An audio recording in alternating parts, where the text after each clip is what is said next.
विपिन जी, जो स्ट्रीमिंग होती है फेसबुक पे, उसका नंबर भी पार्टिसिपेंट्स में आता है? नहीं जी सर, नहीं, पार्टिसिपेंट में उनको नहीं पता लगता। अच्छा।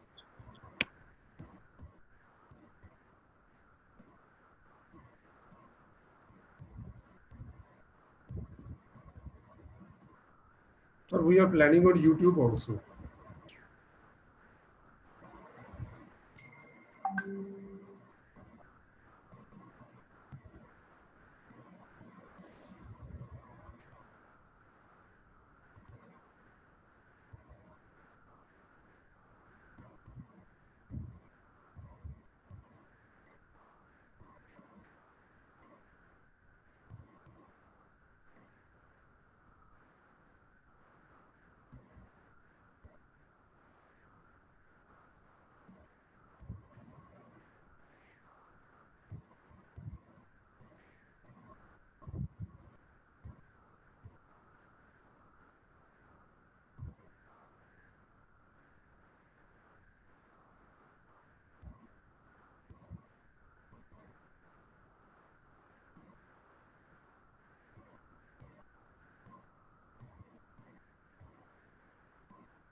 विपिन जी, मेरे ख्याल से लाइव हो चुका है फेसबुक के ऊपर। या बस we were just waiting के attendees और अभी 8 है।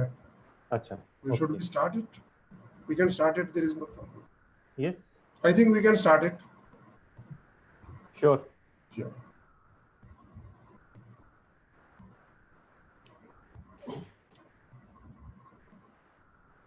Friends, I welcome you all to the today's seminar on impact of COVID-19 on accounting and auditing.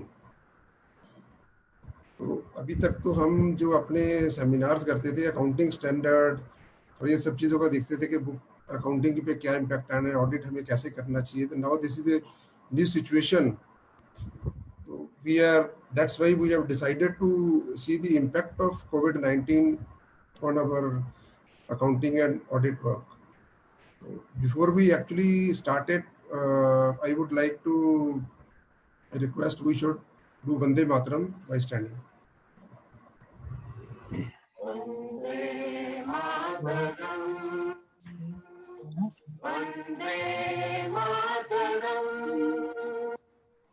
Sujalam, Sufalam, Malayajashitalam, Shamalam Mataram, Vande Mataram, Suprajotapulakitayamini, Pullakutumita Sumadalashobhini, Suhasini, Sumadhurabhavini, Supradam Varadam Mataram, Vande Mataram,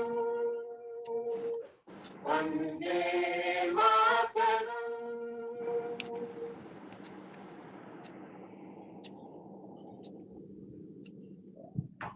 Bharat माता की जय। जय।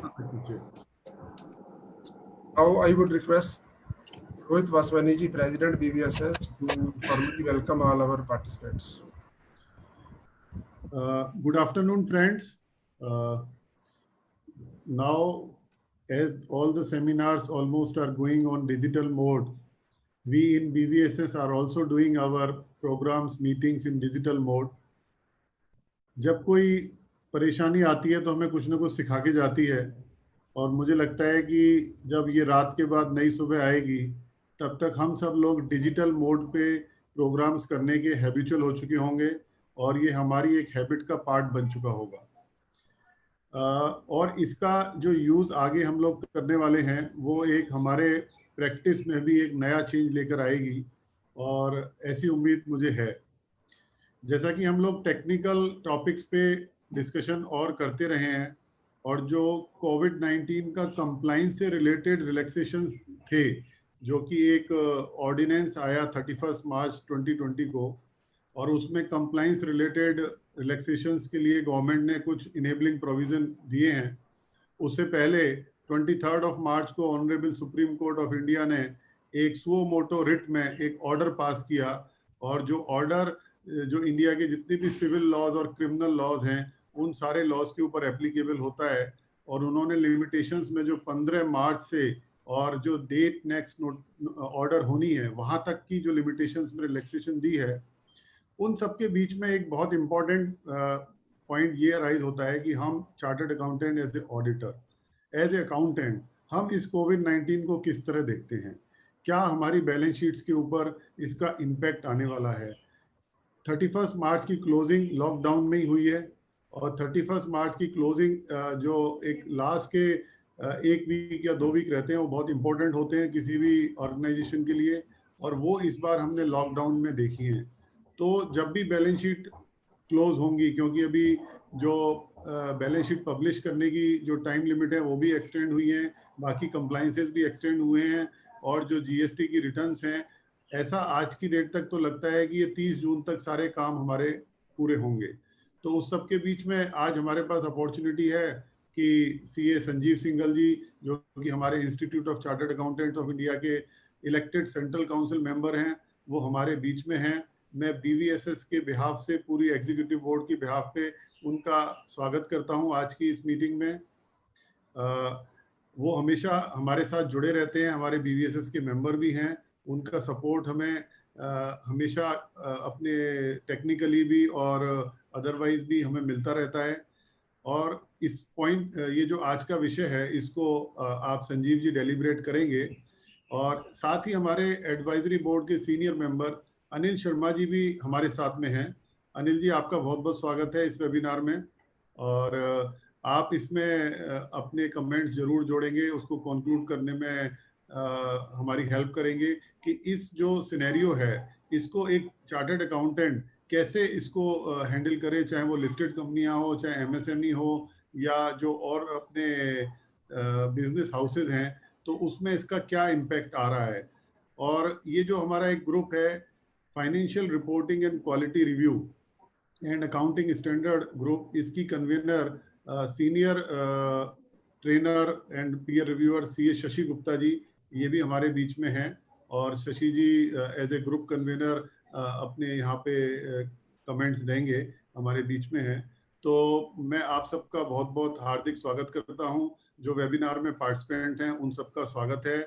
और इस tough time में, जबकि पूरा world एक यूनिक सिचुएशन, अनप्रेसिडेंटेड सिचुएशन से जूझ रहा है, हम लोग सब भारतीय कोशिश करके अपने प्रोफेशनल एक्सीलेंस को और अपने प्रोफेशनल अपडेट्स को इन्हीं माध्यम से आगे चालू रखे हुए हैं। तो मैं इसी आशा के साथ कि हम बहुत जल्दी इस हार्ड टाइम से निकलेंगे।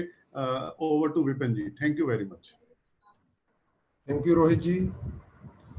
ये जो कोविड-19 है, हमारी डिस्कशन भी होती है, तो इसमें मेरे को ये लग रहा है कि ये जो कोविड-19 है, दो it is a big challenge for us, but it is going to bring lot of new opportunities for all of us. The way we work, the way we think, it's all going to change after, I think, after lockdown.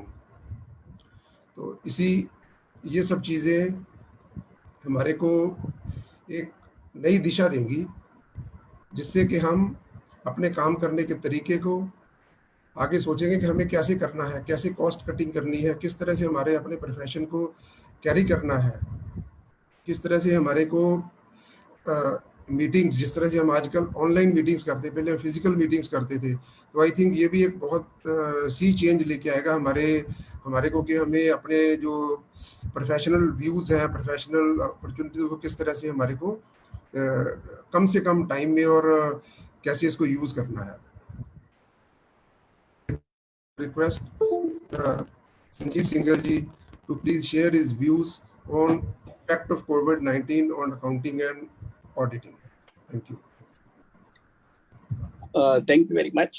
And I think this was an excellent background, which was given by Rohit Paswani ji and you. And I think all of us are witnessing this unprecedented crisis before the humanity. In our lifetimes, we have not seen such a situation.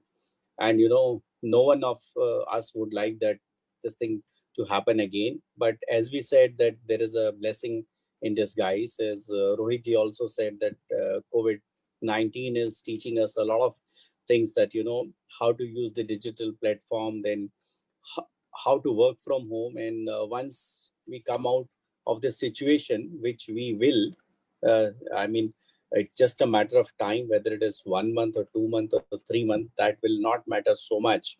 But certainly we will come out of it. And I think Indian economy will emerge as one of the strongest economy, because many companies are likely to shift their bases from China to India.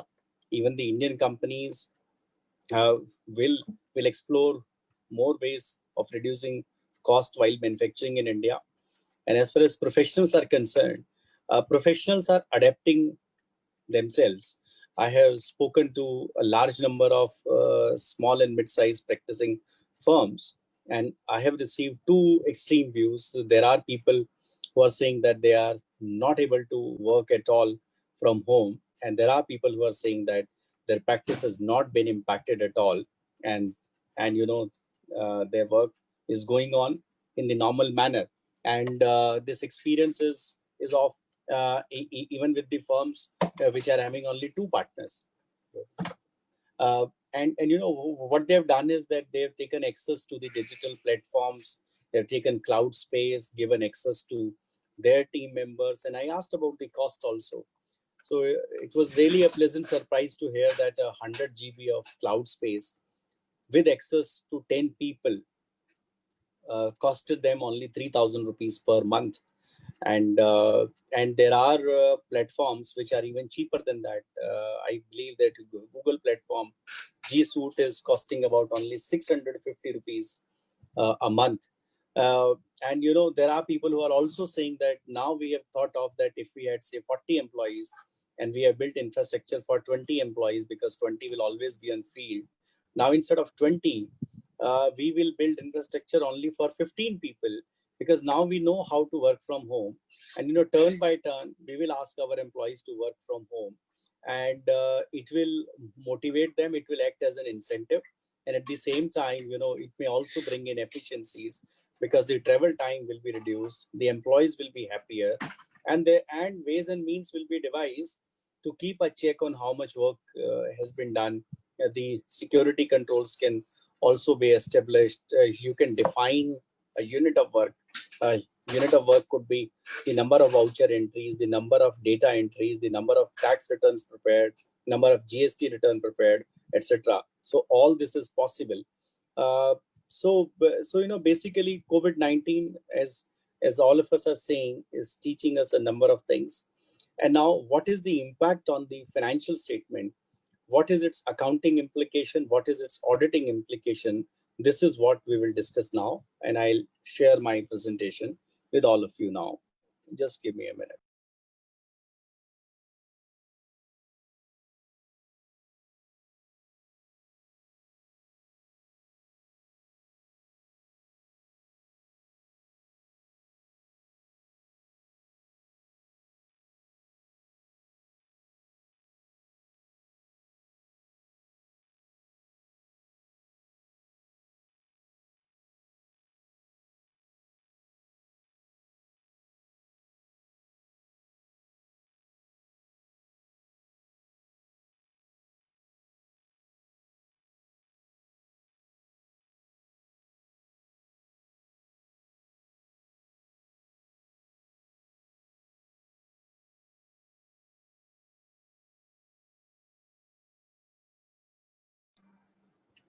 Sanjeev sir, you had gone mute. I have unmuted you. Yeah. Thank you. You can share your screen, surely.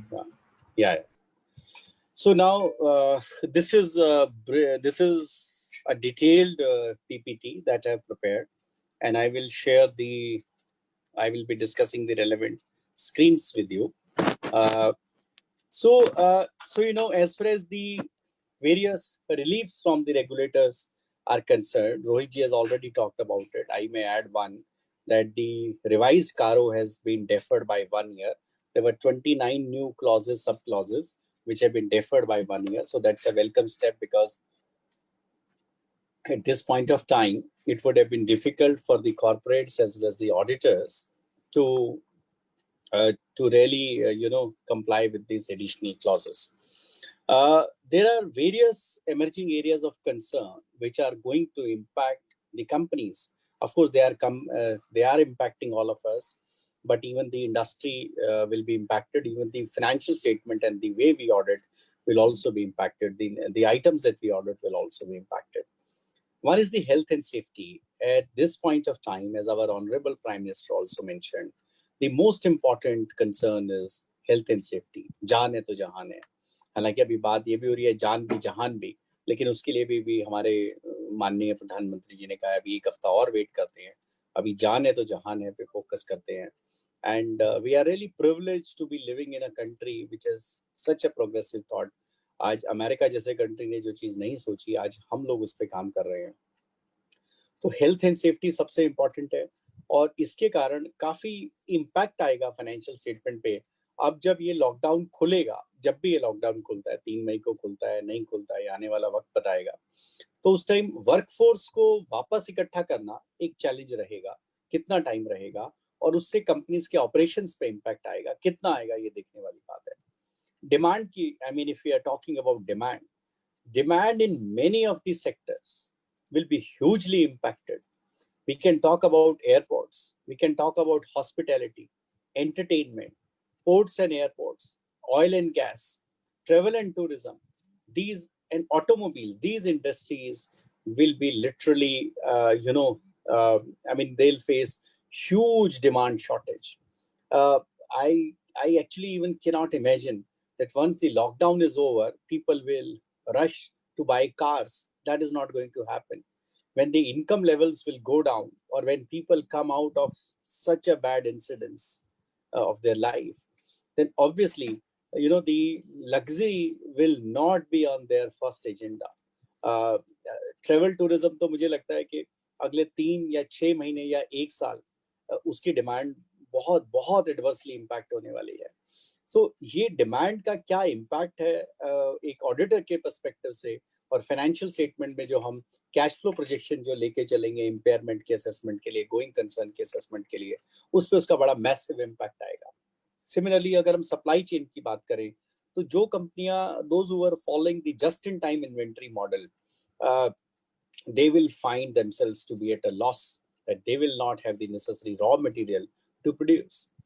Then the legal obligations, force majeure conditions used to be there in all the agreements, and now these clauses are being invoked. There was a news item that PVR and the Reliance Retail, now I don't know to what extent that news is correct or not, but it was mentioned that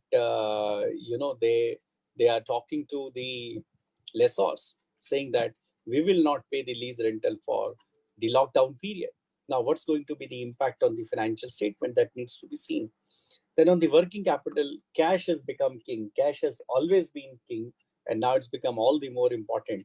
Those who will have cash or access to cash in the form of the drawing power limits, they will survive, and others will follow a huge challenge.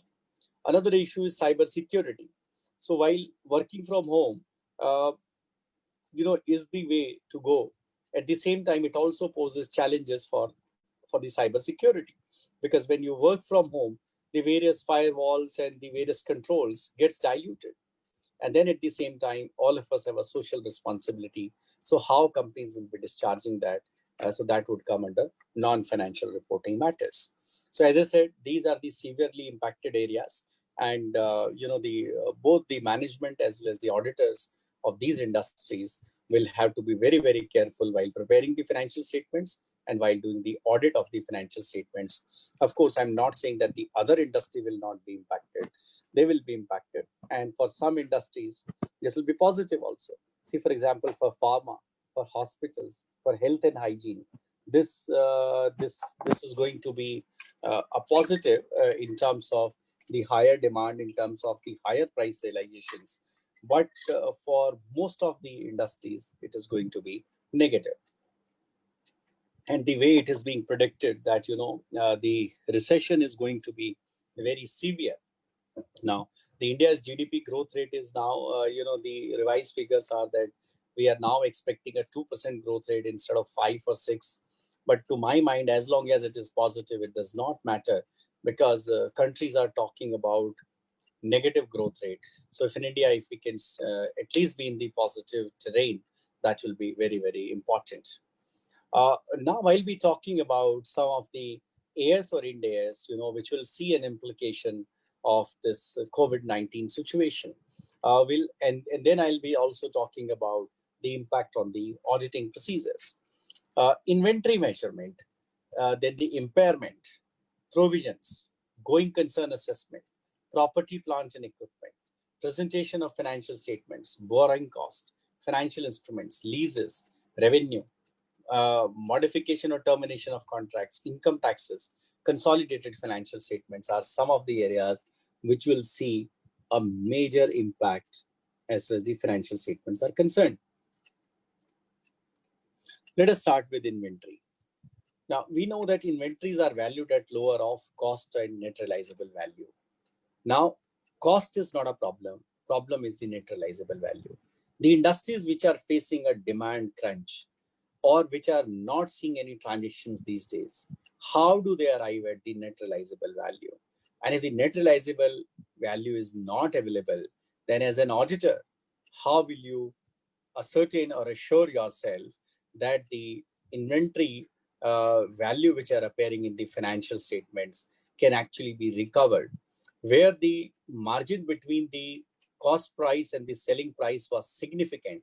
There, this kind of a challenge may not be there, but where the company is operating on thin margins, there the auditors of those companies will be facing a huge problem. Second related item is the allocation of the fixed production overheads. Now we know that under AS2 as well as under Ind AS2, the fixed production overheads are allocated to the production based on the normal production capacity.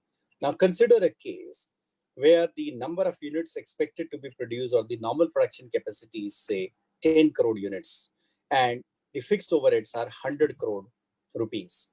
So it means the overhead absorption rate was 10 rupees per unit.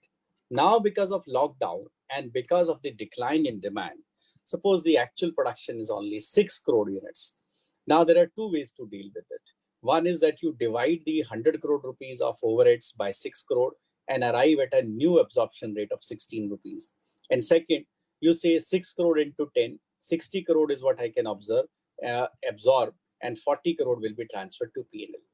Both the standard AS2 and Ind AS2 prohibits changing the overhead absorption rate. So the overhead absorption rate will remain at 10, which means you cannot absorb 16 rupees per unit. It will only be 10 rupees per unit. And the balance 40, the balance amount of 40 crore rupees, that is 6 crore into 10 is 60 crore, and 100 crore minus 60 crore, this 40 crore rupees will remain unallocated and will go to the profit and loss account. This is very, very important to understand, because otherwise, the closing stock will be overstated. Now, a related item, although there is a subsequent slide on it, but since I'm talking about accounting, let me also talk about the auditing aspect of this. As an auditor, I will have a challenge in ascertaining the net realizable value. And there is a bigger challenge. That challenge is on the physical verification of inventory.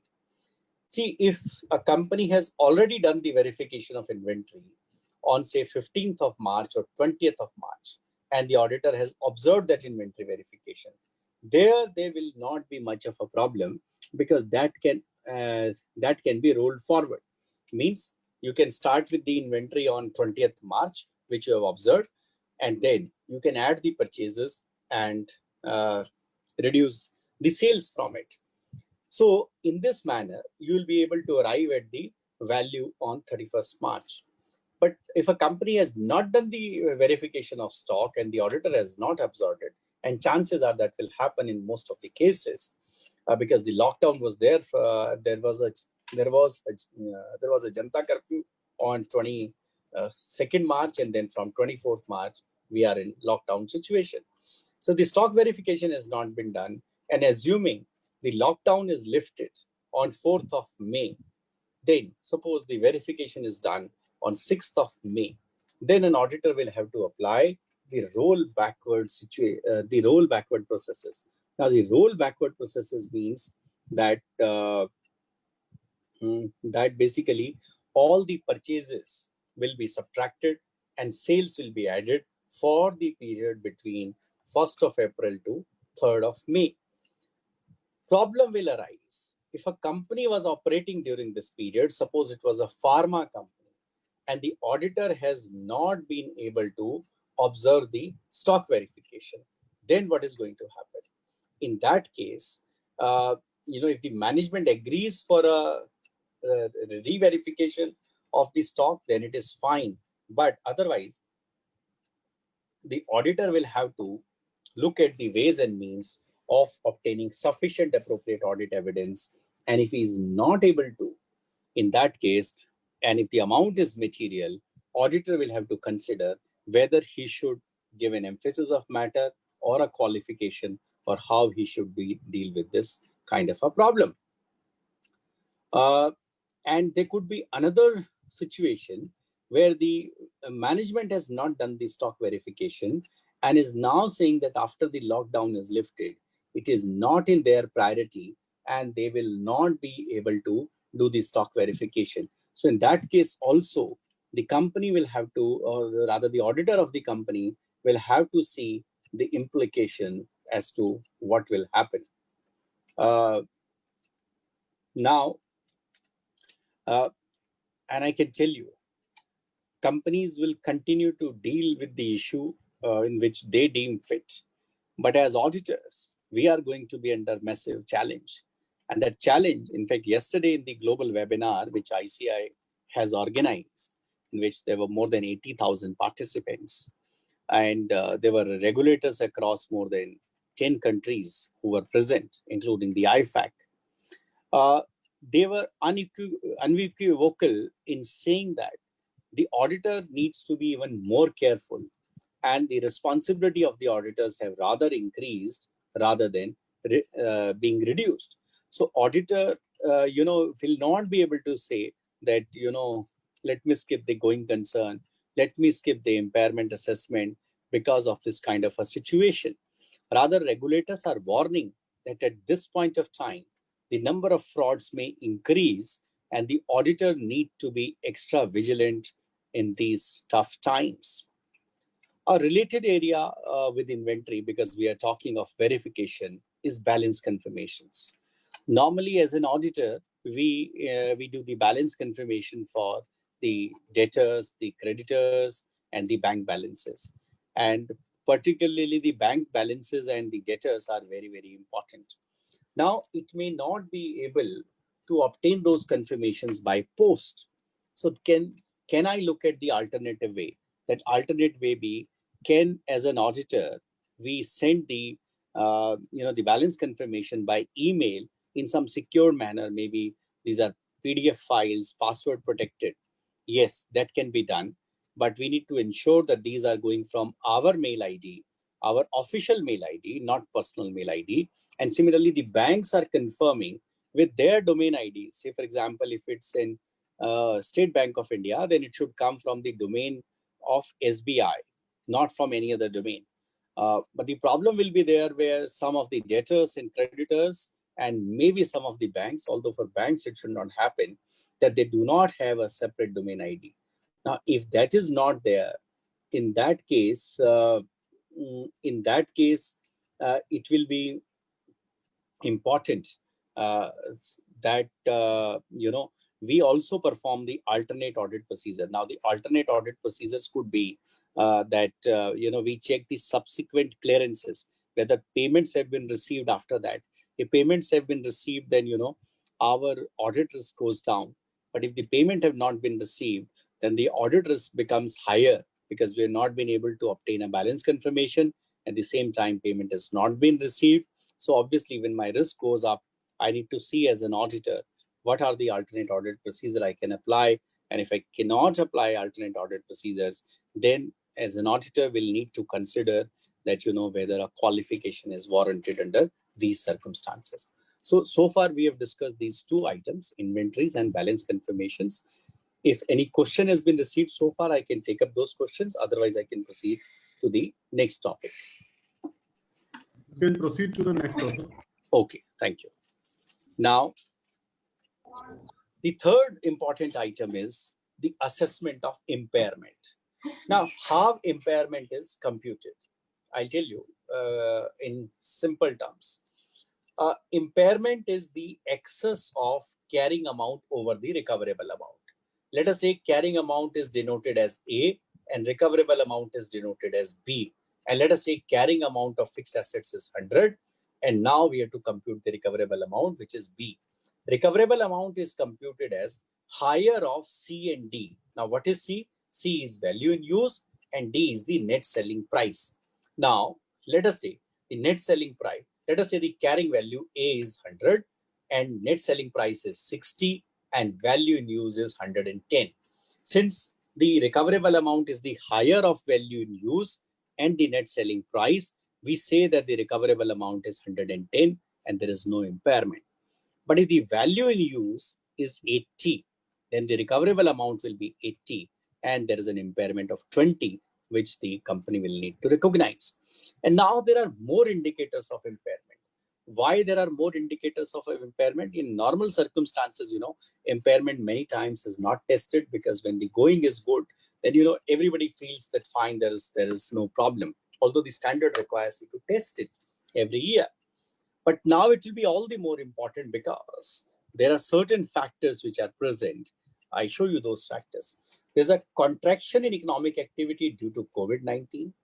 The assumptions used for impairment testing and determining the recoverable amount before the outbreak of COVID-19 has undergone change.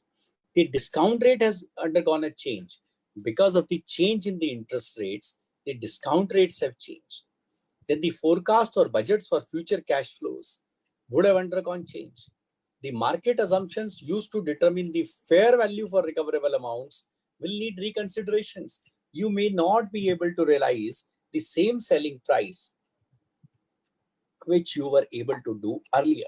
Similarly, the fair value less cost of disposal, which means the net selling price, might have also undergone change. So if all these factors are present, and there could also be a temporary cessation of operations. Maybe some industries will say that next 3 months we will not be able to operate. So during that period, there will only be expenses and there will not be a revenue. So then the cash flow projections needs a change. And if the cash flow projection changes, our value in use will change. Why value in use will change? Because value in use is nothing but the present value of the expected cash flows from the continuing use and disposal of the asset. So impairment of assets will be a very important area which the auditors will have to watch out for. And there is a high degree of audit risk if this is not done by the auditors. Then another area relates to the useful life of the intangible assets, particularly goodwill and indefinite useful life intangible assets. Under Ind AS, it is possible that there is an indefinite useful life of intangible assets. And the standard says for goodwill and indefinite intangible life assets that you can do this assessment every year at any given date. Say, for example, one can do it on 30th of November, 31st of December, 31st of January, there is no problem. But now because of COVID-19, even if you have done it before March end, you will have to do it again on March end because the circumstances have significantly changed now. Next is the provisions. Many of the provisions will need to be assessed again. And why? Say, for example, some contracts might have become onerous contracts. What is an onerous contract? Onerous contract is in which the expected revenue is less than the expected cost of completing that contract. Now, this can happen because of non-availability of material or labor. Some contracts may become onerous contracts, or maybe penalties may be imposed. If that be the case, then provision will need to be made in the financial statements. There have been people who have been asking that we have taken an insurance policy for loss of profit. and COVID-19 is covered in those policies. So can we recognize our potential insurance claims? Now here, it needs to be ensured that both AS29 and Ind AS 37 requires that one can recognize contingent assets only if the recovery is virtually certain. And I feel on 31st March, it is difficult to ensure that the recovery is virtually certain. And if that be the case, then the company will not be able to recognize the possible loss of profit in this situation.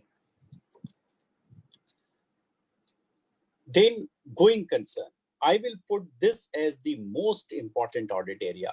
So as I said, there are at least a few areas, there are 10, 12 areas. And in that 10, 12 areas, I will put going concern as number 1 and impairment as number 2, inventory and balance confirmations at number 3 and number 4 respectively. Because, and of course, the fair valuation. These are the top 5 areas. Now, why I say going concern is important. Both AS1 as well as Ind AS1 states that there are 3 fundamental accounting assumptions: going concern, consistency, and accrual. And fundamental accounting assumptions means that the accounts have been prepared on these 3 fundamental accounting assumptions. Now, if those assumptions are not valid, suppose going concern is not valid, it means then the accounts will have to be prepared on liquidation basis. Now, liquidation basis would mean, say, for example, in case of assets, that what is the realizable value of the asset if the assets are to be sold on the balance sheet date. Similarly, for liabilities, what is the amount to be paid for liabilities if the liabilities are to be settled on the balance sheet date. And going concern is to be seen on a next 12-month basis. There is no extension from any regulator across the world that instead of next 12 months, you can look at next 24 months. So next 12 months, now if you happen to be the auditor of a tour and travel agency, now what will be your assessment? Is it a going concern? Very difficult to say. It may not be a going concern. Or for maybe some of the airlines, or maybe some of the automobiles, it will be very, very difficult. And going concern does not mean that if there are losses, then it is not a going concern. With losses also, it can be a going concern, but then, there should be sufficient cash or access to cash should be available. And if an error happens in assessment of going concern, think what will be the implications for the auditors. Then the auditor will end up giving a report on the financial statements which are prepared on the going concern, whereas the fact and circumstances indicate that it is not a going concern. There is also a possibility that the management feels that the entity will be a going concern. However, the auditor feels that the entity is not a going concern. In that case, I would suggest that while the preparation of financial statement is the responsibility of the management, auditor is responsible for his audit report. So if he has a disagreement with the management, he should give his audit report based on his opinion and not based on the opinion of the management, because ultimately it is the auditor's responsibility for the audit report portion, and he needs to protect his interest. Next impacted area is the consolidated financial statements. As we know that the financial statement of the parent needs to be combined with the subsidiaries, associates, and joint ventures. Now, it is possible that some of the components or say the subsidiary, associate, or joint ventures may be situated in those countries, where the situation is really bad and the preparation of financial statement or the audit of those financial statement is not possible. It could happen in Italy, Spain, France, New York, etc. Now, if that happens, if either the financial statements have not been prepared or the audit has not been done, then the auditor of the parent company will have to suitably qualify or give a disclaimer that these components, the financial statements are not included and we are not expressing an opinion on those financial statements. Property, plant and equipment. Now, because of this lockdown and because of the expected future decline in demand, it is possible that the assets may remain underutilized. And if the assets remain underutilized, then the auditor will have to review, or the management will have to review the remaining useful life, and the auditor will have to test that useful life. And similarly, there could be a change in the residual value of the PPE as well. And if that happens, if either the useful life or the residual value changes, then obviously the depreciation charge would also change. Next important area is Ind AS 1 on the breach of loan covenants. Now, a company, when it borrows, it is bound by certain terms and conditions. It's possible that because of COVID-19, there could be instances of the breach of the loan covenants, which could trigger the liability becoming due for payment and the liability becoming current from non-current. While there is a carve out which we have made in our Ind AS 1, para 74 of Ind AS 1 provides that such a liability shall not be classified as current if the lender has agreed after the reporting period and before the approval of the financial statement for issue not to demand payment as a consequence of the breach. However, if that has not happened, or if the RBI has not given the relief, or RBI has given the relief, but your bank in question has not given the relief, then you may end up classifying those liabilities, reclassifying those liabilities from non-current to current. Ind AS 1 also requires a disclosure under para 125 to 133 of the sources of estimation uncertainties. Say, for example, the useful life of the asset, on the impairment, on the actuarial valuation, etc.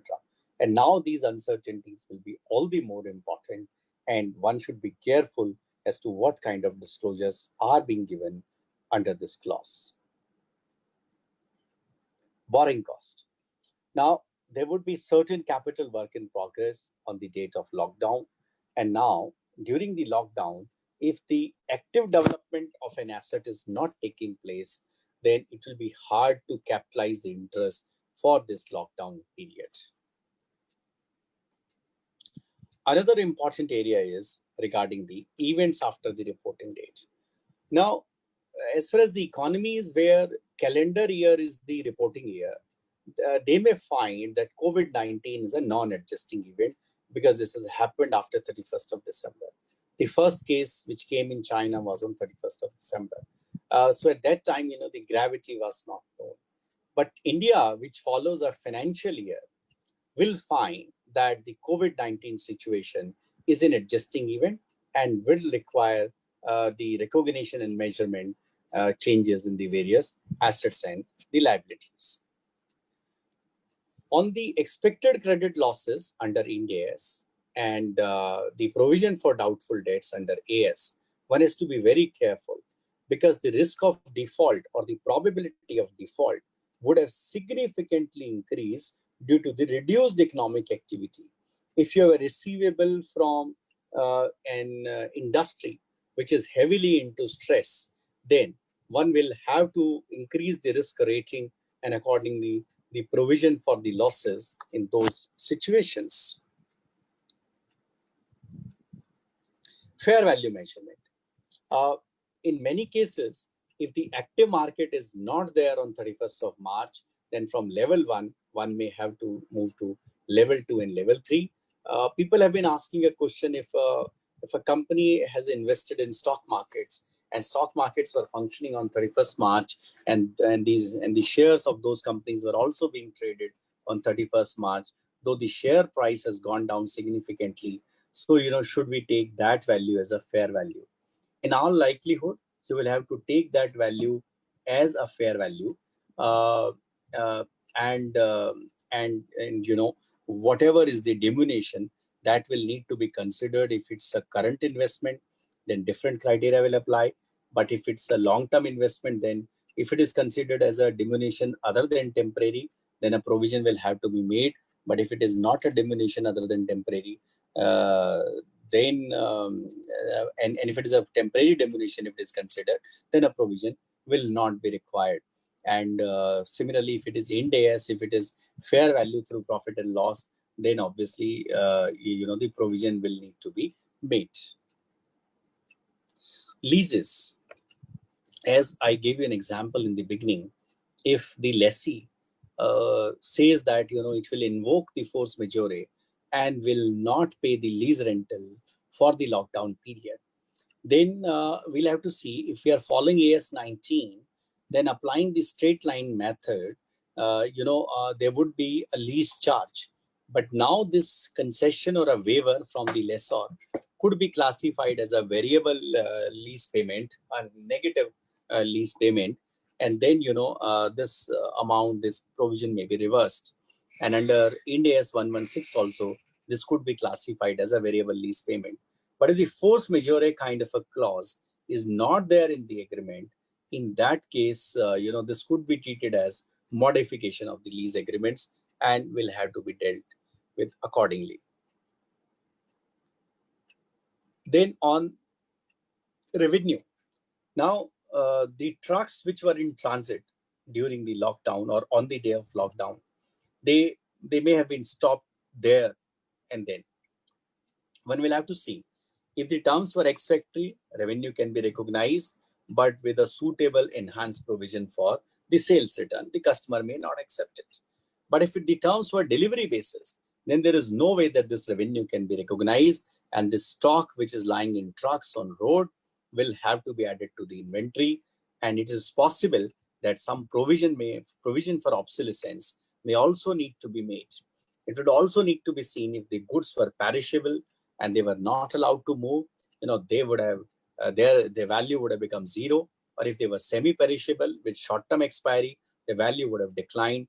In both these situations, provision will need to be considered. On the standard on income taxes, whether it is AS 22 or Ind AS 22, there is a requirement to create a deferred tax asset subject to certain conditions. Similarly, companies also recognize the MAT credit if it is expected to be recovered in future. Now, both these situations will be impacted because of COVID-19. It's possible that the future profitability of the company goes down. And if this goes down, then a reassessment will have to be made for the deferred tax assets and liabilities. And similarly, the carry forward of MAT credit also needs to be reassessed. And whatever is the change, that change will go through the profit and loss account. The internal control framework will also undergo a significant change. Why? Because there are entity level controls and there are process level controls. The entity level controls will undergo a change because the supervision, the board supervision, the audit committee meetings are happening on virtual mode. And similarly, internal audit may not be happening, or many of the things, where the personal presence was required, they may not be possible, or a company may not have given access to all the employees online to work online. They may not be adequate laptops, adequate data cards, etc. So some of the people may not actually be working. So in the risk control metrics, the auditor will have to see which employee was assigned which responsibility. And if that person is not working now, then what will happen? Is there an alternate person to take care of those controls? Then you have to evaluate the segregation of duties. And if there is no alternative person to take care of those controls, then obviously one will have to see what is the impact on the control assessment. And if the auditor feels that the controls are not good, then he'll have to consider giving a qualification or a disclaimer of opinion with respect to those controls in the ICFR report. Now, I'll move to some of the auditing aspects which I have not covered so far, but in between, if any of you want to ask any questions on the aspects that we have discussed, I'll be happy to take up. Sanjeev ji? Yes, Rohit. Very important issues has been raised in this presentation, and one of the important which you also categorize as the first number is the going concern. Yeah. And if you see in the Indian context, the situation in the India was normal till the February. It is Yes. only month of March, and mainly after the press conference of the Honorable PM on 19th and 22 Janta curfew. Yeah. Part of the month of the March is involved, and Yeah. so far the going concern is concept of going concern is involved. At the time of auditing, how do we take these period, or we have to take the whole of the lockdown period? Is suppose it goes till end of the May, then on the basis of what we will determine? Can you throw some light on it? Sure. Sanjeev, Rohit, note 2 more points so that you can answer all together. You see, the first point is onto the, there's going to be a lot of scope limitation scenarios which would be coming now. So how to, really as an auditor, how we would be really using them. That is number one. And second is onto the digital evidence. If you can just highlight more that to what extent we should be relying on digital evidence. Just please add. Absolutely. Yeah, one question from my side, Sanjeev ji. That is, in case the government is providing some subsidies, how to take that also? Okay, right. So, very important questions. Let me answer them one by one. And I can also tell you that we are doing a panel discussion from ICI on 17th of this month, on which, I have included some of these questions, because that will be a platform of ICI. And we have, while I am the moderator, Devashish Mitra, who is the Vice Chairman of Auditing Standard Board, is there. Srinivas Joshi ji, PDC Committee Chairman, is there. Amarji Chopra ji is there. Then one auditor, Govind Ahuja, from my firm, and then Rohit Agarwal from Indian Oil is there. So we have put up a panel comprising of the regulators, industry experts, and the auditors. Now, taking first thing first, going concern. So Rohitji, I agree that 11 months and 20 days there was no lockdown, but going concern looks at next 12 months. So now next 12 months certainly includes this April, full April, 3rd May, and I'm not very unduly worried about this 1 month and 3 days. 1 month and 3 days will really not matter so much. I am a strong supporter of this lockdown. And but my worry is that even whether remaining 11 months of the current financial year, that is 2021, which is required to be assessed for 1920 for going concern, whether company will be able to meet both the ends, whether it will have sufficient cash to run its business. Take an airline or a hotel or a movie hall, or say for example, automobile may have large pockets, but then you have to really see whether they will be able to run their operations or not. So it is the 1st April 2020 to 31st March 2021 that needs to be considered for going concern, and that is a very crucial period. 20th March to 31st March, I am not unduly worried. That will not impact my going concern. What will impact is the next 12 months, and which is the requirement of SA 570 that I need to consider 12 months. Second, on the digital evidence, Anil bhai, there is no doubt that digital evidence is acceptable. And yesterday from our institute, because I was looking at the hardships of the SMPs, so that's why I requested the president and the auditing standard board that please allow digital signatures on the audit reports and certificates, so that particularly our SMPs do not suffer. Because in this time, if you are to issue any certificate to your client for foreign remittance, for fertilizer subsidy, or for any other matter, and if you cannot do a digital signature, then obviously you will not be able to provide service to your client, and an SMP may not be in a position to negotiate with his client, to wait for some time. So, to ensure that, their profession is not impacted, we have enabled this digital signature of on the reports and the certificates. And now because of UDIN, there is no problem also. Now, whether the digital evidence, I will say that, as far as my firm is concerned, we are working on digital evidence, but we ensure that, it is coming from the domain ID, and if time will permit, what we would like to do, and particularly in my audits, what I'll do is I'll check wherever there are important documents. I would like to see them in person also once the lockdown is lifted. But today, working on digital platform is an acceptable mode. And if the proper security controls are there, then I will not be worried about that evidence being accepted as the right evidence. On the Sorry, just I would like to add. I'm just giving an example, very crude example.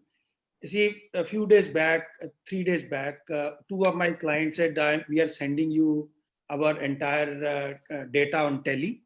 Why don't you start your audit process on that? So just with that kind of background, if you really modify your answer. Yeah. No, Anilji, I would say that you take that data and start your audit, and have suitable controls. Say, for example, whatever is the trial balance, ask them to make a PDF, electronically sign it, and send it to you. You retain a copy so that adjustments are not made after that. And if adjustments are made, they are made with your knowledge. See, this is the way. Even if, say, the online access, or rather you say you give me the online access to your, we are taking access to the ERP, we are looking into the system. So I would say this is, as professional also, we should accept it, and so that we also continue to do our practice. Sure. Now, see, initially I also had apprehensions in mind, but the way the regulators across the world also yesterday have talked about electronic audit evidence, and we will also be talking about electronic audit evidence in our panel discussion on 17th. And if you really see that even in bank audits, you may now be faced with situation where the branch audits will happen online for this year. And if they happen online for this year, you take my words, next year also they will happen online. Yes. Because banks will say, then what is the need to visit? Or if there is a need to visit, you visit for a day or two only. So that is going to be the order of the day. Now, third question on the government grants, which is there. So if the government gives any subsidy, we'll have to see if it falls into the definition of government grant. Yes, we will take it as a government grant and recognize as per the principles given in the either AS 12 or Ind AS 20. Sanjeev, on scope limitation. Yeah. So on scope limitation, certainly, Anilji, I would like to see more and more audit reports which are giving scope limitations. If we do not give scope limitation, regulator is going to come heavily on us. So if we have not been able to audit an area, or if some constraints have been put in and those areas were material to our audit, one must give a scope limitation. So can we expect that some kind of samples on various scope limitations in different segments of the entire accounting part, or rather I would say in audit exercise, can we expect some kind of examples, what kind of scope limitations would be appearing and how auditors should be actually reporting them? So Anilji, it's a very good suggestion. In fact, I have requested the Auditing Standard Board to also create a help desk, just like we did for bank audits. But, so far that's not been done. So I'm also pushing that we come out with an implementation guide. That is also yet to be done.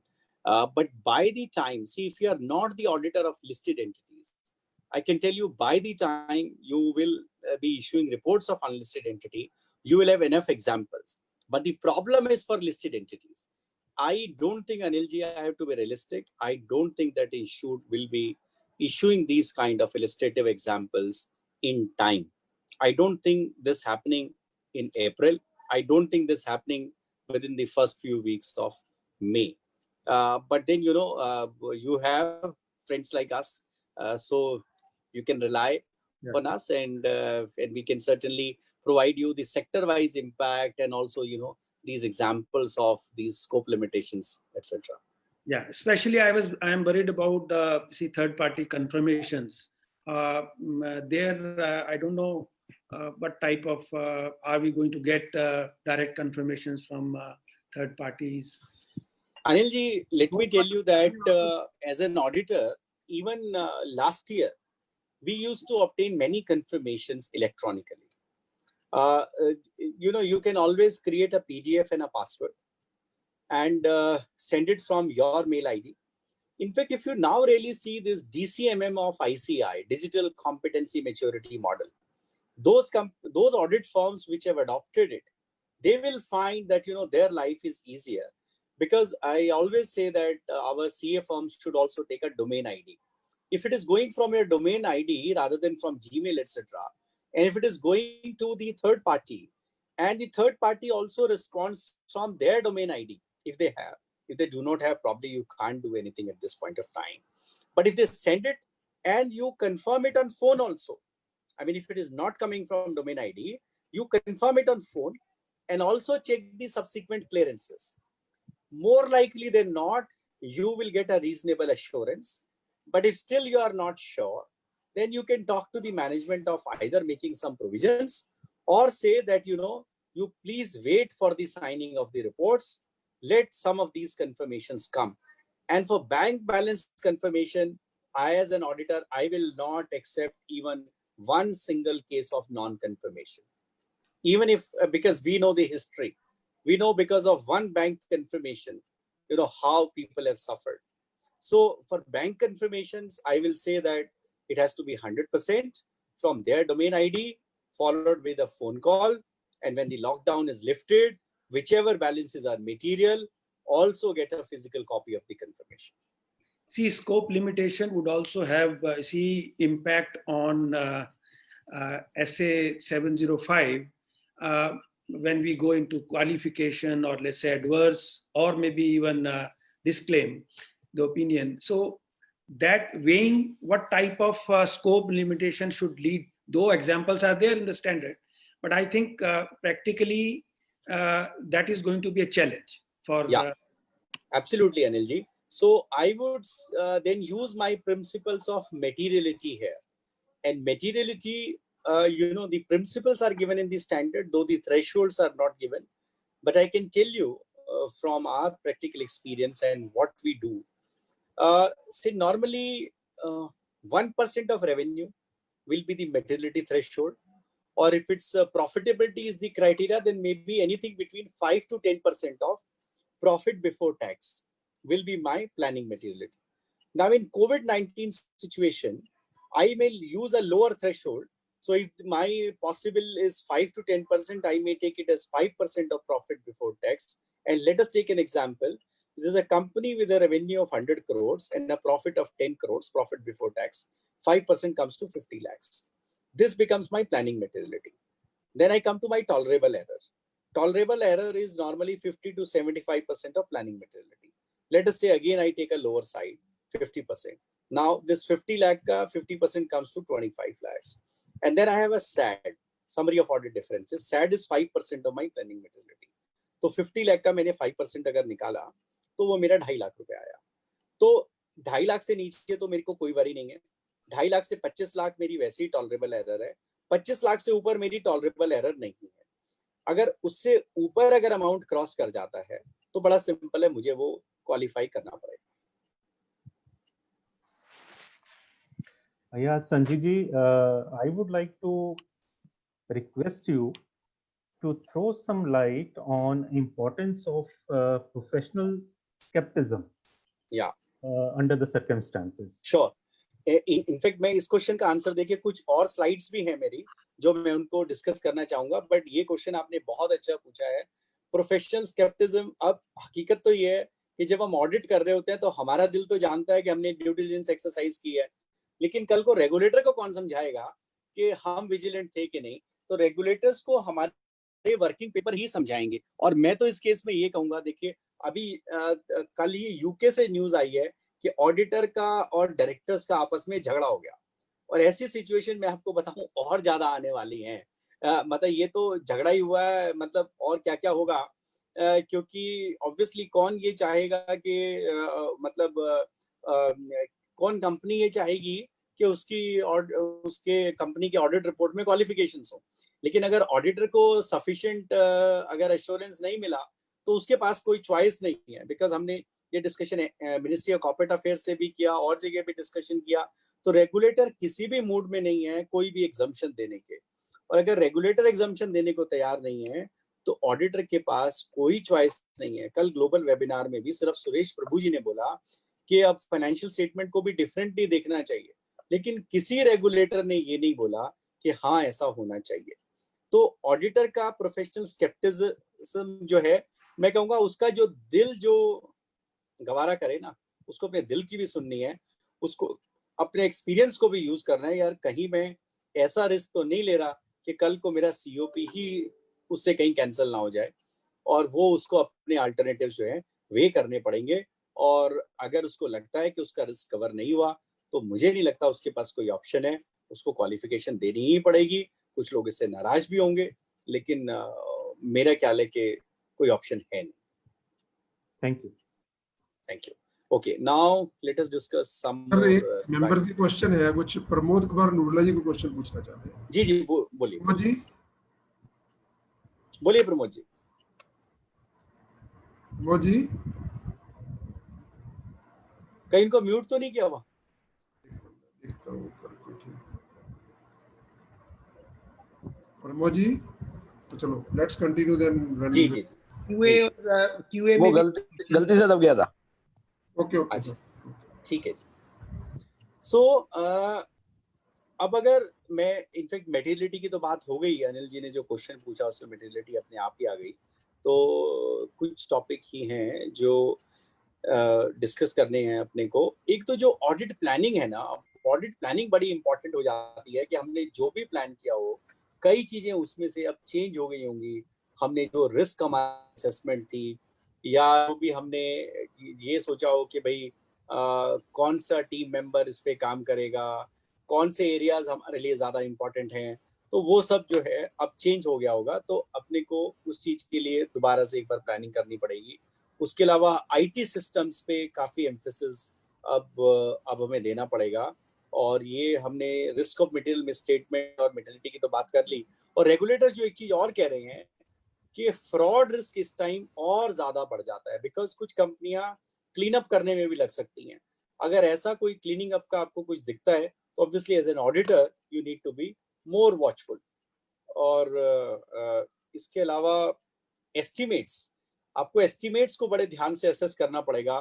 For example impairment of goodwill, PP, intangible assets, valuation and impairment of receivables, loans and advances, insurance recoveries, ESOPs, allowances for ECL. ESOP इसलिए क्योंकि हो सकता है वो ESOP में किसी का interest ही ना रहे।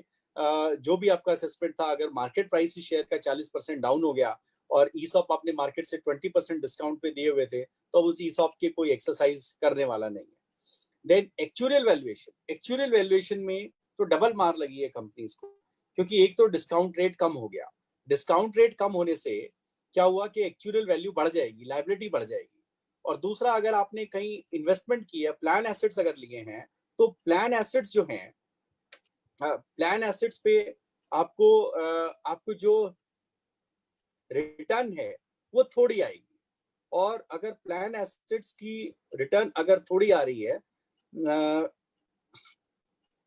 एक मिनट,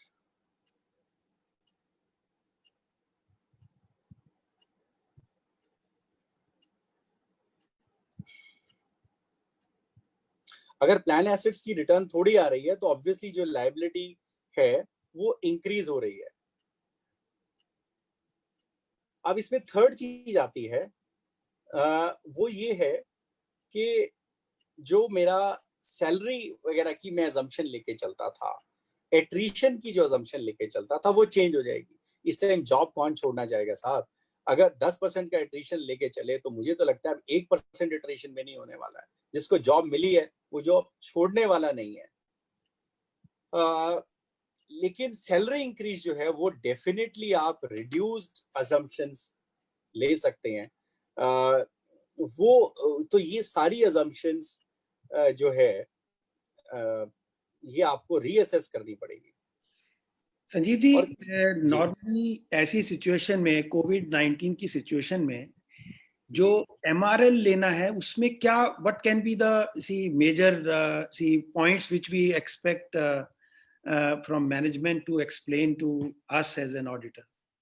देखिए, मैं तो ये कहूंगा कि जो है ना, हर चीज पे एमआरएल तो ले ही लीजिए। हालांकि एमआरएल ऑडिट का अल्टरनेटिव नहीं है, लेकिन कैश फ्लो की प्रोजेक्शंस है, या स्टॉक वेरिफिकेशन अगर आप नहीं कर पाए हैं, या इम्पेयरमेंट की असेसमेंट है, या डेटर्स की रिकवरेबिलिटी की है, या आपकी गोइंग कंसर्न से रिलेटेड है, या ये जितनी भी अजम्पशंस आपकी एम्प्लॉय रिलेटेड हैं, ये सब के सब आपको बड़े स्ट्रांगली वर्डेड एमआरएल आपको लेना ही पड़ेगा।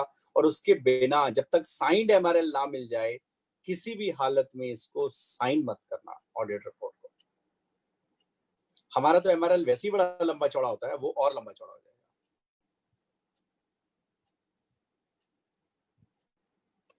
अनिल जी, हमने तो विजुलाइज किया था कि एक ऑडिट टूल बनाया जाए। मैं आपसे बात करूंगा, समाउ काम भी शुरू किया था, बट विल टॉक अबाउट। हाँ, या श्योर। सी स्पेशली अब जैसे ये भी हम लोग सभी जानते हैं कि MRL can not be A substitute, but जैसे अब हम लिक्विडिटी की बात करते हैं, कैप रिसोर्सेज की बात करते हैं, या फिर आगे डिमांड की बात करते हैं, आपने कहा नेक्स्ट 12 मंथ्स। सो अगर वो कंपनी लिख के देती है कि ये आगे these are going to be okay with us, तो हमारे पास उसमें और क्या, what else we can see do उसमें? नहीं, मैं आपको बताता हूँ ना अनिल जी। देखिए, अब अगर कोई ये कहे कि जी मेरे होटल की ऑक्यूपेंसी 80% थी और अब भी 80% ही रहेगी, तो एज एन ऑडिटर मैं उसको कैसे मानूंगा? या अगर कोई कहे मेरी ऑटोमोबाइल की सेल उतनी ही रहेगी, या कोई एयरलाइंस करे कि मेरा कैपेसिटी यूटिलाइजेशन इतना ही रहेगा, तो अनिल जी मैं इंडस्ट्री बाय इंडस्ट्री जाऊंगा। अगर कोई मेरा रिन्यूएबल सेक्टर में, अगर कोई सोलर जनरेशन यूनिट है, विंड जनरेशन यूनिट है, जहां मेरा पीपीए है, वहां तो मैं मानूंगा। लेकिन अगर कोई टोल की कंपनी कहे कि मेरा ट्रैफिक उतना ही रहेगा, तो मैं नहीं मानूंगा। अगर मेरी कोई फार्मा कंपनी कहे मेरा कैपेसिटी यूटिलाइजेशन उतना ही रहेगा, मैं जरूर मानूंगा। हो सकता है वो इंक्रीज हो जाए। तो मैं industry to industry, company to company, और क्योंकि मैं उसका ऑडिटर हूं, मुझे उसके बिजनेस की नॉलेज है, तो नेचुरली मैं उस नॉलेज को और प्रोफेशनल स्केप्टिज्म की जो हमने बात की थी, उसको मैं यूज करूंगा कि एज एन ऑडिटर मैं क्या सोचता हूं कि वो जो स्टेटमेंट है वो ठीक है कि नहीं है। और फिर भी अगर मुझे जरूरत पड़े तो मैं किसी एक्सपर्ट को, मैनेजमेंट को बोलूंगा कि किसी एक्सपर्ट को एंगेज कीजिए और हमें उसकी रिपोर्ट दिलाइए, और मैं उस रिपोर्ट को असेस भी करूंगा। नहीं, अब जैसे आपने एक एग्जांपल दिया, if we have time I can just quickly discuss that with you. हाँ, बोलो जैसे ना। आपने एयरलाइंस की बात की, so don't we expect that maybe after 2-3 months, maybe after 6 months, because हम तो horizon 12 months का ले रहे हैं, after 6 months they would come back to their original levels, or may not original level, at least 80-90% of that. So हमने ये थोड़ी देखना कि हर immediately after next month उसका सब कुछ ठीक हो जाएगा. If in next 12 months we think that trend is going to be that he is going to attain the levels which is he was doing before COVID-19, so that should be enough. नहीं, बिल्कुल ठीक कह रहे हैं अनिल जी, लेकिन ऐसा है ना कि अब ये किसने क्या अजम्पशन ली है। अगर उसने कहा कि 6 महीने बाद मेरी 70-80% कैपेसिटी यूटिलाइजेशन पे मैं आ जाऊंगा, तो हो सकता है मैं उसको मान लूं। कोई कहे मैं 100% पे आ जाऊंगा 2 महीने के बाद ही, तो मैं नहीं मानूंगा। तो डिपेंड करता है कि क्या अजम्पशन ली है। और देखिए, मैं एयरलाइंस के केस में जरूर कहूंगा कि 80-90% बिजनेस मुझे रिस्टोर होता नहीं लगता है अगले 6 महीने में भी, क्योंकि कोरोना का किसी ने ये नहीं कहा कि ये 6 महीने में कोरोना चला जाएगा। सबने ये जरूर कहा है कि हो सकता है तब तक इसका वैक्सीन आ जाए। ये जाने वाला तो 1 साल में भी नहीं है अनिल जी। ये एक मतलब यहाँ पे परमानेंटली रहने वाला है, जैसे स्वाइन फ्लू है ना, वो परमानेंट है, बट अब उसका इलाज आ गया है। लेकिन मैं ये कहूंगा कि सर्टेनली ट्रेवल जो है आप देखेंगे आने वाले टाइम पे कम होगा। जिस तरह से मैं आईसीआई का एग्जांपल लूं, कल जिस तरह का ग्लोबल वेबिनार हुआ, उसके बाद तो मुझे लगता है कि इवन इंटरनेशनल विजिट जो है 70 से 80% रिड्यूस हो जाने चाहिए।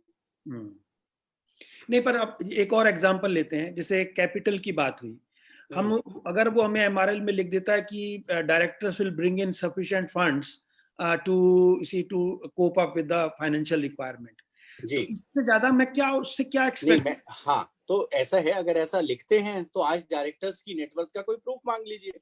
डायरेक्टर के पास पैसे तो हों और डायरेक्टर्स की अंडरटेकिंग हो। भाई खाली लिख दिया और डायरेक्टर के पास खुद के पास कुछ नहीं है, या डायरेक्टर के मैंने तो कहा ही नहीं कि मैं दूंगा, कोई कंफर्ट लेटर तो हो। Okay, good. अगर वो नहीं है तो मैं कहूंगा नहीं। ठीक है, ठीक है ना। देन और अगर हम बात करें एक दो आइटम्स में और देखता हूँ कोई अगर रह गया है तो, बाकी तो सब कुछ हमने डिस्कस। एक इशू है, आपने you refer to force majeure. जी, अभी I was just reading somewhere that this particular force majeure has not been defined at all. I mean, this term has not been defined. So very surprisingly, I never he said this term is so. अब कैसे मानेंगे कि भाई, क्योंकि there are going to be a lot of disputes which would be arising out of this force majeure clause. Already, I think a lot of things have already started. So इसको कैसे, how we are going to see as an auditor, we are going to deal with the on this? तो Anil ji, ministry ने तो clarification दिया ही है ना, ये force majority situation है, ये तो बोल रही है। तो उस ऑर्डर को आप देख सकते हैं, और उसके अलावा कहीं कोई लीगल ओपिनियन की जरूरत होगी तो लीगल ओपिनियन भी ली जाएगी।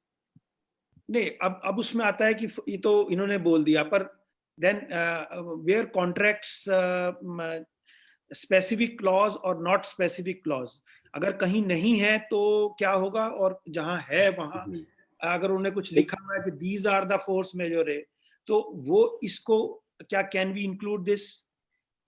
बहुत अच्छा क्वेश्चन है आपका। देखिए क्या है कि अगर फोर्स मेजॉरिटी क्लॉज है ही नहीं तब तो कोई रिकोर्स अवेलेबल ही नहीं है। बट मैं तो कहूंगा फिर वो बड़ी ही बैड ड्राफ्टिंग रही होगी, क्योंकि फोर्स मेजॉरिटी क्लॉज नहीं हो किसी कॉन्ट्रैक्ट में वो होता नहीं है। बट अगर नहीं है तो इन्वोक नहीं कर सकते। अगर है और सर्कमस्टांसेस लिखे हुए हैं तो, और ये कवर्ड नहीं है तो भी इन्वोक नहीं कर सकते। लेकिन अगर सिर्फ इलस्ट्रेटिव सर्कमस्टांसेस लिखे हैं या लिखे ही नहीं है तो ये उसके अंदर कवर्ड होता है। This is considered as an act of God. जैसे अभी रेंट की बात आपने की, there are number of cases in fact inquiries which are coming to us. Some of our clients are actually, they are having very heavy rental income. They are saying that their tenants are saying that they are not going to pay any rent. So they are saying, but what is our situation? How can are we going to recognize that as income, और क्या करने वाले? तो अनिल जी, मैं तो उनके contract देखूंगा as an auditor, और उसमें अगर फोर्स मेजॉरिटी सिचुएशन है, आप ये भी मान के चलिए ये नेगोशिएशन भी होगा। ये इस पे भी डिपेंड करेगा कि जो लेसी है वो कितना पावरफुल है। लेसी अगर पावरफुल हुआ, और कोर्ट में ये एक्चुअली ये लॉ का मैटर बनेगा। देखिए अगर ये सिचुएशन फोर्स मेजॉरिटी में कवर्ड है, देखिए एक तो होता है अपील। मान लिया चीफ मिनिस्टर ने अपील की भी मजदूरों से रेंट नहीं लीजिए, वो एक अपील थी। लेकिन क्या लीगली कोई किसी किराएदार को फोर्स कर सकता है कि भाई तू रेंट नहीं लेगा? मुझे लगता है अगर फोर्स मेजॉरिटी सिचुएशन नहीं लिखी हुई तो बिल्कुल भी फोर्स नहीं कर सकता। अगर आपने अपना घर या ऑफिस किसी को किराए पे दिया हुआ है, आप बिल्कुल हकदार है उससे रेंट वसूल करने के, क्योंकि हमारे किसी के एग्रीमेंट में तो फोर्स मेजॉरिटी लिखा नहीं होता। लेकिन जहां लिखा है वहां पर ये डिस्प्यूट बनेगा ही बनेगा। नहीं, पर इशू आता है रिकवरेबिलिटी का। हम कह रहे हैं फोर्स मेजॉर नहीं है, वो कह रहा है दूंगा ही नहीं, तो देन रिकॉग्निशन। तो फिर ऐसा है ना अनिल जी, अगर कुछ सिक्योरिटी डिपॉजिट है तो उसमें से काटा जा सकता है, लेकिन उसके बाद उसको बाहर निकालना पड़ेगा। आपको ये भी अज्यूम करना पड़ेगा कि हो सकता है भी 2-4 महीने खाली रखना पड़े, क्योंकि अब अनिल जी एक सिचुएशन और आएगी, अल्टरनेटिवली दोगे किसको किराए पे? हाँ, ये बात भी है। That's right. लेने वाले ही नहीं मिलेंगे। तो यही सोचोगे यार चल ठीक है कोई बात नहीं, 15 दिन का भैया मैं माफ कर देता हूँ, 15 दिन का तू पे कर दे। राइट, ऐसे ही होगा। क्वेश्चन आ रहा है जी, संदीप शर्मा जी पूछ रहे हैं कि जैसे रेगुलेटर्स ने कोई स्पेसिफिक इस तरह का क्लू नहीं दिया है रिलैक्सेशन का ऑडिट पॉइंट ऑफ व्यू से, तो जी। क्या ICAI कोई प्लान कर रहा है गाइडेंस नोट इससे रिलेटेड इश्यू करने के लिए? वो तो ले आए ना सर, रोहित जी, ICAI तो ले ही आया अपनी एडवाइजरी। ओके, वो तो आई गई है। नहीं जो वो तो एडवाइजरी आई है वो तो 25-26 मार्च को ही आ गई थी। उसको आगे कोई ऑडिटिंग पॉइंट ऑफ व्यू से कोई गाइडेंस नोट के शेप में भी आएगा, या ये जो आ गया बस यही एक नहीं रोहित जी, ये 48 पेज की एडवाइजरी है और मेरी प्रेजेंटेशन भी काफी कुछ उसी पर बेस्ड थी। ओके, मैं उसमें इन्वॉल्व था इशू करने में, because I am the vice chairman of accounting standard board. तो ASB और AASB ने मिलकर बनाई है। ओके, तो उससे उसी से हमें क्लू लेना चाहिए और हाँ, उसी क्लू रोहित जी बिल्कुल सीधा सीधा है कि ऑडिटर के लिए कोई एग्जम्पशन नहीं है। अगर ऑडिटर कंफर्टेबल नहीं है तो वो क्वालिफाई करे या डिस्क्लेमर दे या स्कोप लिमिटेशन दे। ऑडिटर को किसी ऑडिटिंग स्टैंडर्ड से, किसी अकाउंटिंग स्टैंडर्ड से एग्जम्पशन नहीं मिली। नहीं, पर क्या इस सिनेरियो में आप ऐसा नहीं देखते कि जो लॉकडाउन पीरियड के फाइनेंशियल स्टेटमेंट हैं, यानी कि लॉकडाउन पीरियड का जो पोर्शन है, सपोज वो इम्पैक्टेड पोर्शन यदि हम आउट ऑफ इंडिया की बात करें तो ज्यादा हो सकता है, इंडियन कंटेक्स्ट में बात करें तो 1 मंथ हो सकता है और हो सकता है, तो क्या उसका कोई अलग से हमें कोई नोट देना चाहिए? वो तो देना ही है। डिस्क्लोजर की तो बात की है। लोग एग्जम्पशन ये मांग रहे थे कि गोइंग कंसर्न में थोड़े से लीनियंट हो जाएं, इम्पेयरमेंट में थोड़े से लीनियंट हो जाएं, नेट रियलाइजेबल वैल्यू में लीनियंट हो जाएं, सिर्फ कॉस्ट ही ले लें इन्वेंट्री की। तो उन सब चीजों से कोई एग्जम्पशन नहीं मिली। तो we have to be very clear. कल के वेबिनार में भी ये बात हो रही थी। सो बड़े अच्छे वर्ड उन्होंने आईफैक के प्रेसिडेंट ने यूज किए। उसने कहा कि financial statement shall be the financial statement. Audit will be always be the audit. So we have, though regulators are relaxing compliances dates and all that, but absolutely we should not be expecting any relaxation in accounting or auditing norms. They are not going to leave us. And frankly speaking, one more very important point which came up in that webinar, and I really like that. You see, I think it was Ireland's representative was telling that. He said this is a very good opportunity for profession to see really get back, to reestablish itself. See, over a period, we have seen the kind of goodwill which has we have generated. I mean, bad image which we have. At the right time, if we really go ahead and do our audits in a very letter and spirit, maybe it would be a very good performance for our side, and will create will bring back our reputation as a profession. Anil ji, लेकिन मैं आपको बता दूं, इतना बड़ा challenge है आज auditors के सामने। मतलब ऑडिटर कैसे, और and you know we will be in the front line, because naturally जितनी बड़ी कंपनीज होंगी उनके रिजल्ट पहले डिक्लेयर होंगे। बहुत रिस्की सिचुएशन है आज के दिन ऑडिटर के लिए। जब हर चीज में रिलीफ मिला, ऑनेस्टली मैं इस फेवर का था कि ऑडिटर को भी कोई रिलीफ मिलना चाहिए, कि भाई मतलब ऐसा नहीं कि फांसी पे चढ़ा देंगे।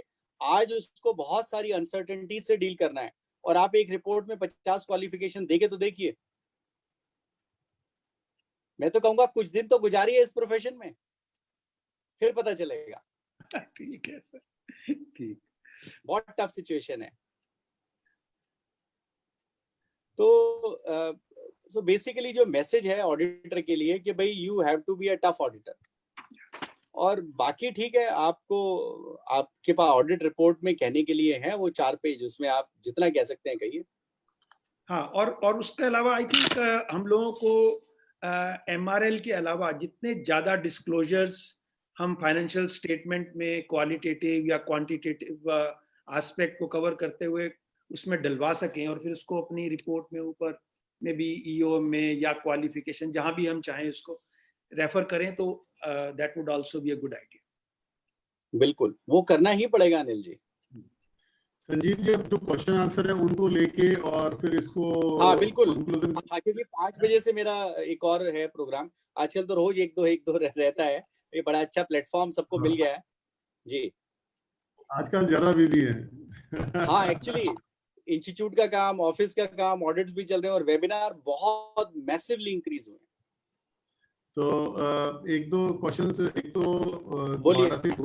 गोइंग कंसर्न पे कई सारे क्वेश्चन आ रहे थे, तो वो आपने एड्रेस किया है। उसके अलावा एक जो मैनेजमेंट एस्टिमेशंस है उसको हाँ। कैसे रिव्यू करना है, ये प्रोसीजर होते हैं।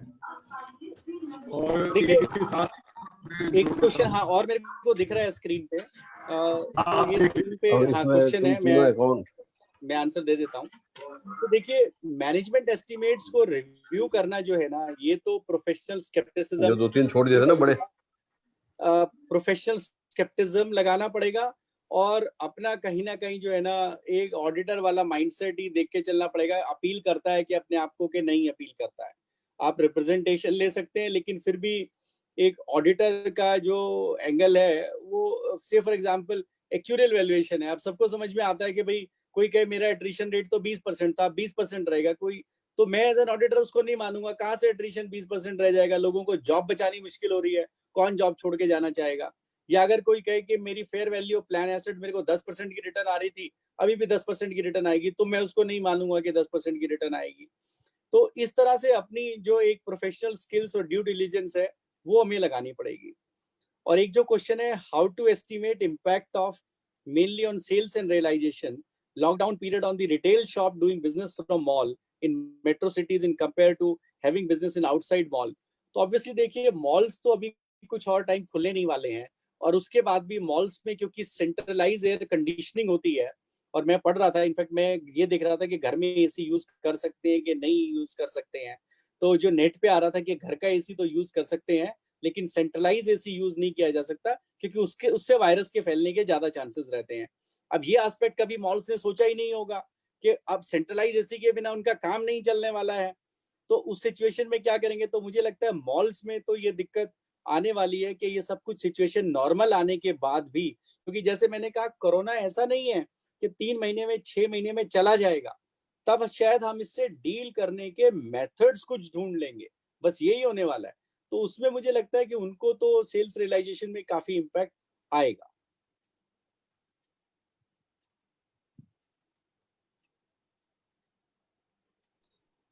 एक प्रमोद नरूला जी काफी देर से ट्राई कर रहे हैं। प्रमोद जी आप बोलिए, आप कुछ पूछना चाह रहे हैं।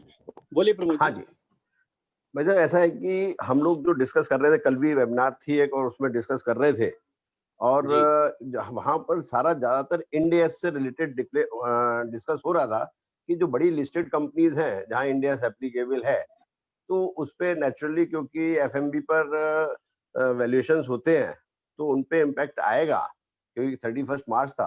पर जो स्मॉल इंडस्ट्रीज हैं जहां पर इंडियस एप्लीकेबल नहीं है, तो क्योंकि 6-7 दिन की ही एक्चुअली वर्किंग क्लोजिंग रही 31 मार्च में, और जहां फेयर मार्केट वैल्यूएशन नहीं है, तो उस पे कोविड का क्या इम्पैक्ट आएगा और क्या हमें केयर करनी चाहिए?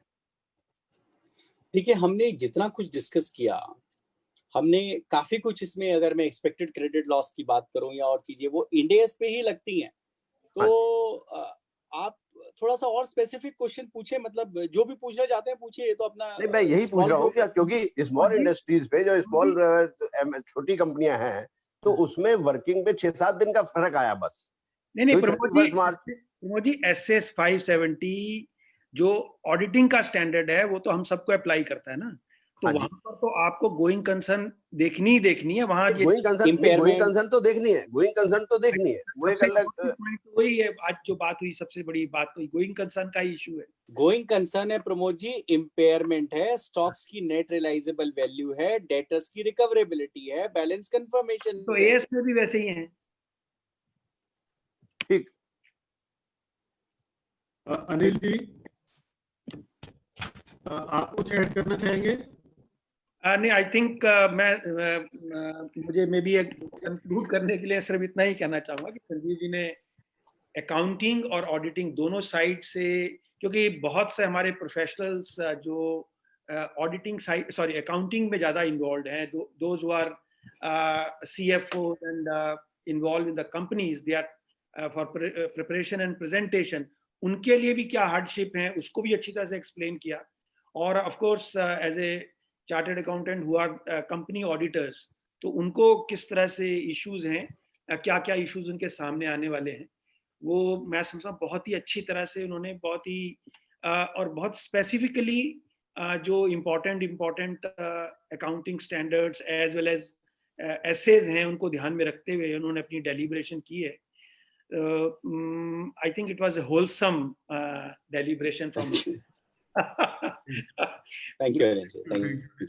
पर संजीव जी, मैं आपसे एक कमेंट और चाहूंगा. मैंने आपके फर्स्ट स्लाइड में आपके प्रोफाइल में देखा कि आप you are chairman of sustainability accounting standard board. Yes, के बारे में जरूर बताइए कि आप उस बोर्ड में क्या कर रहे हैं और वो उसका भी कोविड से कुछ लिंक है क्या?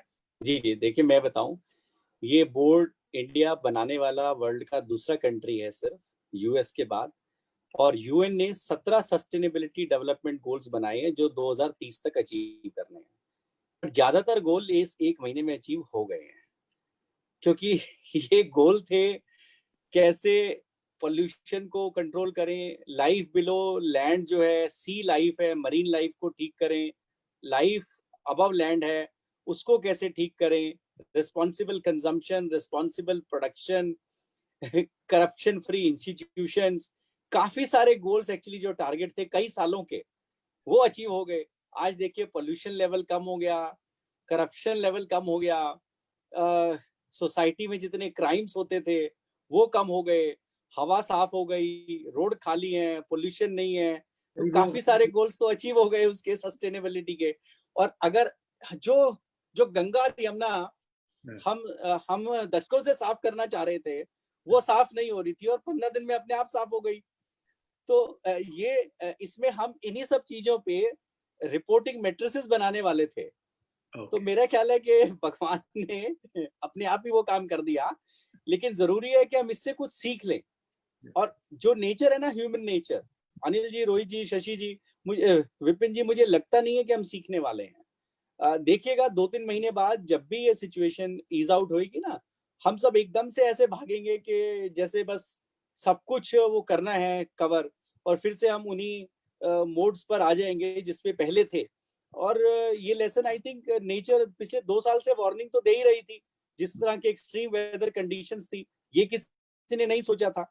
अभी तो सिचुएशन ये थी, मजाक में समझ लीजिए, कुछ समझ लीजिए कि कोविड के कारण अंदर बैठे और भूकंप कह रहा है बाहर जाइए, तो क्या करेंगे. तो जब दिल्ली में 2 दिन जो अर्थक्वेक आया, तो आई थिंक नेचर काफी नाराज है हम सबसे, और हम वो मैसेज समझ नहीं रहे हैं. मैं तो कहता हूँ एज चार्टर्ड अकाउंटेंट, आईसीआई भी अगर हम इससे सीख लें और डिजिटल प्लेटफॉर्म यूज करते हुए अपने सेमिनार्स, अपनी मीटिंग्स 50% भी अगर हम फिजिकल से डिजिटल मोड पे ले आएंगे ना, will be doing a great service to the nation. और हम हर कोई इस एरिया में काम करें. मुझे लगता है सर्विस सेक्टर तो बहुत लार्ज स्केल में डिजिटल प्लेटफॉर्म पे आ ही सकता है. बिल्कुल आ सकता है, बिल्कुल आ सकता है, नो डाउट. सर मेरे को तो ये लग रहा है सेमिनार्स बहुत ज्यादा अब ऑनलाइन मोड हो जाएंगे, क्योंकि सभी मेंबर्स ये प्रेफर कर रहे हैं. हम जितना आने जाने में अपना टाइम वेस्ट करते थे, उतने टाइम में तो हम सेमिनार अटेंड कर लेंगे. सर गिरीश आवले जी कहते हैं मुझे तो मजा आ गया, 2 घंटे के सेमिनार के लिए एक स्टेट में जाता था, वो तो पूरा दिन लगता था. अब तो 2 घंटे के बाद कम से कम बाकी काम तो कर लूंगा. मैं तो कह रहे मैं तो जय नहीं करूंगा, मैं तो डिजिटल मोड पे लूंगा. And we have observed whatever, because of our experience of doing 7-8 seminars during this period, we have realized the output in these webinars is much more than the physical seminars. और sir एक तो सब लोग time पे आते हैं, क्योंकि इसमें तो ऑप्शन नहीं है कि स्पीकर वेट करेगा. और दूसरा क्या है, ये मतलब बहुत क्वालिटी डिस्कशन होता है और कम टाइम में चीजें काफी कुछ डिस्कस हो जाती है. स्पीकर भी रिलैक्स रहते हैं. सर क्वेश्चंस बड़े अच्छे आते हैं, इररिलेवेंट क्वेश्चंस नहीं आते, टाइम वेस्ट नहीं होता आपका. मतलब this is a fact actually. बिल्कुल. तो रोहित जी, आप इससे पहले कि संजीव जी का धन्यवाद करें, मैं एक अपने सभी लिसनर्स के साथ एक संजीव जी का और इनकी पर्सनैलिटी का एक और पहलू आपके साथ डिस्कस करना चाहूँगा. एक ही रिक्वेस्ट पर सेवा भारती के लिए संजीव जी ने जो कंट्रीब्यूशन किया है, उसके लिए इनको हम सिर्फ सलाम और नमस्ते ही कर सकते हैं. नहीं अनिल जी, आपका रियली एफर्ट बहुत बहुत बहुत ही प्रशंसनीय है. Thank you very much sir Anil ji. और जो हमसे बन पड़ा वो तो हमने किया. जिस दिन प्रधानमंत्री जी ने ये बोला कि हर आप में से कोई 9 गरीब परिवारों का सोचे, तो हमने सोचा कि कुछ कैलकुलेशन की कि कोर ग्रुप में कितने लोग हैं कितने नहीं, तो हमने सोचा 1 लाख परिवारों को, मतलब 5,000 परिवारों को 20 दिन तक सपोर्ट करें, और सेवा भारती में इतना अच्छा माध्यम मिल गया तो वो हमने किया और वो अचीव हो गया। तो अगले दिन से ही हमने दिल्ली गवर्नमेंट के लिए पीपीई किट के लिए फंड इकट्ठे किए हैं। तो 250 पीपीई किट जो है हम कल दिल्ली गवर्नमेंट को दे रहे हैं, और भी जो भी हो सकेगा वो जरूर करेंगे। जब भगवान ने हमें सामर्थ्य दिया है तो हमें जरूर करना चाहिए इस टाइम पे। बहुत बढ़िया, बहुत अच्छी बात। और मेरी फर्म भी एक सेकंड और लूंगा रोहित जी, मेरी फर्म भी बहुत बड़े उसमें स्केल पे सामने आई है। अभी तक 2 करोड़ रुपए का रिलीफ वेरियस एनजीओज के थ्रू दिया है, और अभी इवन पीएम केयर फंड के लिए भी एम्प्लॉइज को बोला है आप 1 रुपया कंट्रीब्यूट करेंगे तो फर्म 3 रुपए और कंट्रीब्यूट करेगी, और टोटल 1 रुपए पे 4 रुपए कोविड-19 फंड में, पीएम केयर फंड में देगी। तो हमें एक्सपेक्टेड है कि वहां से भी एक बहुत बहुत सिग्निफिकेंट अमाउंट, मतलब I will not be surprise अगर वो अमाउंट 5 से 10 करोड़ भी हो तो वो पीएम केयर फंड में जाएगा। बहुत बढ़िया, बहुत अच्छा। ये सारे काम आज की नीड है और हम सब लोगों को आगे बढ़ के करने ही चाहिए। और सेवा भारती ने तो एक बेंचमार्क बना दिया है, क्योंकि जिस तरह से उनके प्रोजेक्ट चल रहे हैं इस समय, और हर कोने तक वो पहुंचने की कोशिश कर रहे हैं, तो ये अपने आप में एक विषय है। और अभी इसको आज के इस सेमिनार को मैं शशि गुप्ता जी से रिक्वेस्ट करूंगा कि वो इसको फॉर्मल वोट ऑफ थैंक्स और अपने कमेंट्स करते हुए इसको कंक्लूड करें। थैंक यू रोहित जी। मैं सिर्फ ज़्यादा टाइम नहीं लूंगा क्योंकि ऑलरेडी हम लोग ने क्रॉस कर लिया है और संजीव जी को आगे भी अपना प्रोग्राम करना है। तो it was a wonderful deliberation, to the point, very specific, और यहाँ पर जो अटेंडेंस थी वो भी बहुत अच्छी रही और उनका इसके लिए बहुत बहुत धन्यवाद। अनिल जी ने अपना कॉन्ट्रीब्यूशन दिया, उनके लिए भी उनका भी बहुत बहुत धन्यवाद। हमारे जो सेक्रेटरी ऑर्गेनाइज करने के विपन जी हैं, उनका धन्यवाद। आपका तो धन्यवाद हमेशा हमारे साथ है ही, और जितने भी हमारे पास पार्टिसिपेंट्स थे हमारे साथ रहे, उनका भी बहुत बहुत धन्यवाद। Thank you very much. धन्यवाद। ठीक है जी, थैंक यू। नमस्कार। Thank you.